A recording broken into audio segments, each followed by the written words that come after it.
Hello guys, আজকে আমি তোমাদেরকে আমার সাইকেলের ফুল রিভিউ দিব আর কিভাবে তোমরা 25,000 টাকার ভিতরে একটা ভালো সাইকেল বিল্ড করবে সেটা দেখাবো। প্রথমে আসা যাক এখানকার ব্রেকের দিকে। ব্রেকটা লাগিয়েছি আমি শিওন MT 200, যেটা আমার থেকে 3600 টাকা নিয়েছে, আর এর সাথে একটা শিফটার লাগিয়েছি আমি 800 টাকা দিয়ে।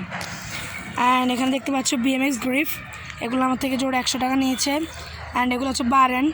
যখন তোমরা অতিরিক্ত রাইড করো, এমন যারা রাইডিং করে তারা যখন হ্যান্ডেল ধরতে ধরতে হাত ব্যথা হয়ে যায়, তখন তারা বার এন্ড দিয়ে কতক্ষণ রাইড করলে তাদের হাতে ভালো লাগবে। আর এটা হচ্ছে শর্ট হ্যান্ডেল দিয়ে স্ট্যান্ড করতে সুবিধা হয়।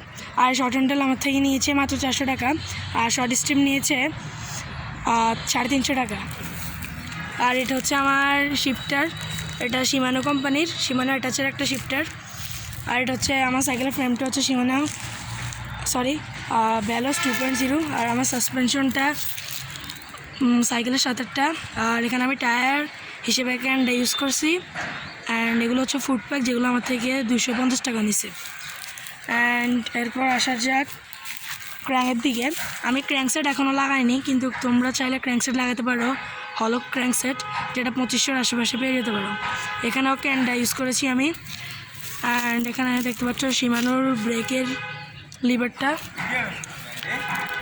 আর এটা হচ্ছে হাবস, তোমরা চাইলে হাবস লাগাতে পারো। হাসান 7 Pro, প্রাইস 7,500 টাকা। অ্যান্ড এখানে একটা ফুটপাথ দেখতে পাচ্ছ, এটা নিচে আমার থেকে 180 টাকা। অ্যান্ড এখানে ড্যারা হিসেবে যে ড্যারাটা ইউজ করা হয়েছে ওটা হচ্ছে ভ্যালোসে ব্র্যান্ডিং করা একটা ড্যারা, যেটা সাইকেলের সাথে ছিল। তোমরা চাইলে সেখানে একটা ড্যারা ব্যবহার করতে পারো। যদি তোমাদের কাছে ভিডিওটা ভালো লাগে তাহলে আমার এই চ্যানেলটা সাবস্ক্রাইব এবং লাইক করে দাও। আর পরবর্তী কোন ভিডিও বা কোন সাইকেলের রিভিউ দিব তোমরা কমেন্টে বলে যাও। ধন্যবাদ। ভিডিওটা ভালো লাগলে লাইক এবং সাবস্ক্রাইব করে দিও।